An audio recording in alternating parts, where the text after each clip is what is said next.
to me, an actual broken heart is a closed heart. An actual broken heart is one that isn't willing to open again, is protective, guarded, walled, which I think can be important for the healing aspect. If you don't have boundaries, if you've been walked on, if you've experienced trauma, abuse, all those things, there is actually an important boundary that is the complete individuation of self that doesn't allow anything in as you repair. And then you build up some level of confidence and relationship with self, capacity for self. Maybe you do it through different healing modalities. Maybe you see a therapist, maybe you do somatic work, but then you gently walk back into the world, protecting and preserving that wholeness. And right after we broke up, I remember I had this drawer at home that had, the marijuana in it. And I remember looking at a joint that was perfectly wrapped. It was just like beautiful, singing my invitation. And I remember thinking to myself, like, okay, universe. And I didn't smoke a lot of weed, every once in a while, but I was like, okay, universe, if I'm not supposed to smoke this, just show me a no. And oh my God, I'm with my buddy, Jackson, who made this hat, actually Jackson Hell. And we're eating a steak and I take a bite of the steak and I start to choke on it. Wow. Now, I'm sure everyone has experienced like where a potato gets stuck and you drink water, right? Yeah. And you get it down. I go to do that. I can't swallow. I'm like, literally my airway is blocked. I'm choking. Like I'm now in this space. And this is a month after my breakup. This is, chilling one night with my buddy. You're like really in the hurting of this at that moment. Oh, yeah. Like I'm right in it. Yep. I think just after the closing ceremony, boundaries are in, we're not talking at that point. And I'm sitting there and I like reach over and grab Jackson and I'm like, hey. And he's like, and I like grab my throat. He's like, are you okay? I'm like, mm-mm. And he gets up and he's giving me the Heimlich maneuver. And I'm thinking to myself, like, is this how I go? Like, will they get to me in time? Will my brain be damaged? Will I be here again? And eventually it starts to go down, which I'm not sure if that's the right way, but either way, it got out of the way and I got air in. And I just remember being like, yes, like I hear you. Like this must be walked gently and this must be walked present. And I think like everything, I remember talking to Gangaji and saying to her, she asked, what was I most afraid of? She asked, what are you most afraid of? And I said, going into silence, like into stillness. And she said, what are you afraid you'll find there? And I was like, me. Just more of me.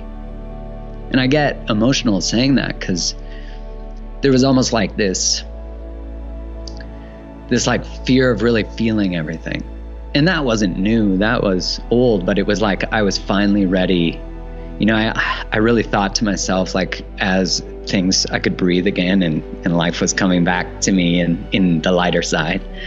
I really had this beautiful meditation where I just was like, the child can rest, the adult's here. And so there was this completion of this initiatory process of really becoming an adult, like not letting the kid in me who wanted to people please and was afraid of being left or not acknowledged or whatever, not being important, that I was like, those fears are not going to run my life or my relationships anymore and how I communicate. And I'm sure that's, like there's no better place to practice codependency than to have an Instagram based on helping people, but then wanting people to agree with what you say as opposed to being okay with people not liking you. Yeah. Well, it's the greatest healing of my codependency is saying things that people don't like, but knowing that they're true for me. And if they're not true for you, that's totally okay. So it's been a fucking journey. There's no doubt. The part that hit my heart and cracked my heart open was when you said the child can rest because the adult is here. That is like something that I think people can feel. It's one thing to try to intellectualize a comment like that and say, okay, yeah, I know I'm going to parent myself, Mark. I've heard your teachings. I understand that I get to be my own parent. but to actually embody and like have something click in physiologically, emotionally, spiritually, like to have your meridians actually be connected to what's coming out of your mouth there's a unique process in doing that. And I'm curious if you could share, like, for you, what's that process? And how do you teach people that come to you to parent themselves? Essentially, that's what this is. And we ask the universe, like, what can I do to serve and what can I be? And the universe brings you hardcore challenges, doesn't it?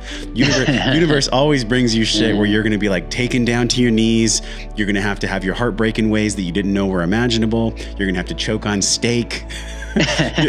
We're all going to have to go through our own initiations. So to bring it back around, like, how do we connect spiritually and energetically to be the parent, like you said, in these moments where, let's face it, society is set up to take us away from that, to pull us away from being our parent, to drink, to smoke, to shop, to fuck, to do all this other bullshit?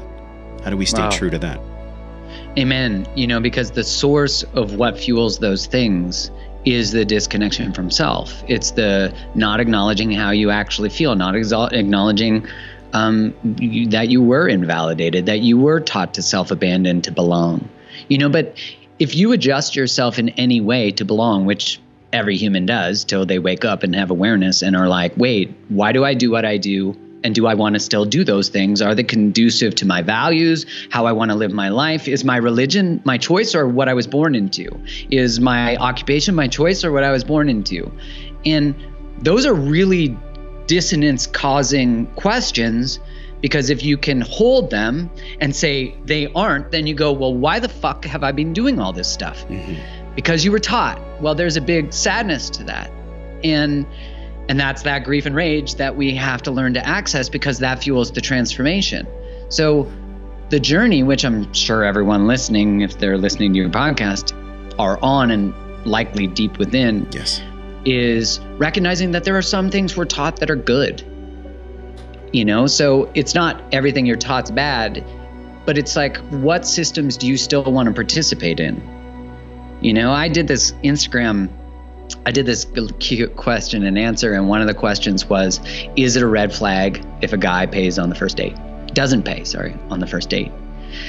And I thought, like, okay, well, I know there was a lot of complexity to it, because like, if he invites you, then he should blah, blah, blah. Yes. And yeah, let's put all that aside. I would pay personally. That's my own story. I get that. Yeah. I get that. Now it's interesting to start to question why we place value in that.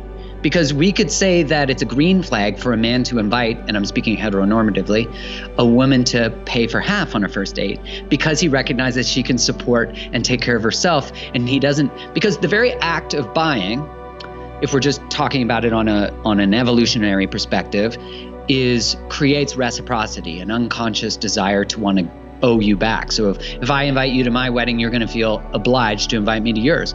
That's human evolution, and that was designed. If you look at Robert Cialdini's work, the book Influence, super interesting stuff, and there's tons of studies to prove this. And so there's one study, I can't remember the exact percentage, but like, if a woman is accepting of a man buying her a drink, she's seen as some really like 80-90% more open to sexual advances, because that's the dynamic that the system has created. And Esther Perel talks about this, saying that like, this is the greatest old trading system, and the Me Too movement is the pulling down of the power dynamic. Yes. and the inviting up. And I think that's a really important conversation to be having, because, and I am sure we sort of got a little off topic here, but the point of this being that when we are even adamant that someone must, and it's a red flag if they don't, my question is, who taught you that? Just, can you be open to why that's true? And if you're participating in it and choosing a mate based on it, which is totally different than intuition and red flags and all that stuff, then are you still participating in the patriarchy?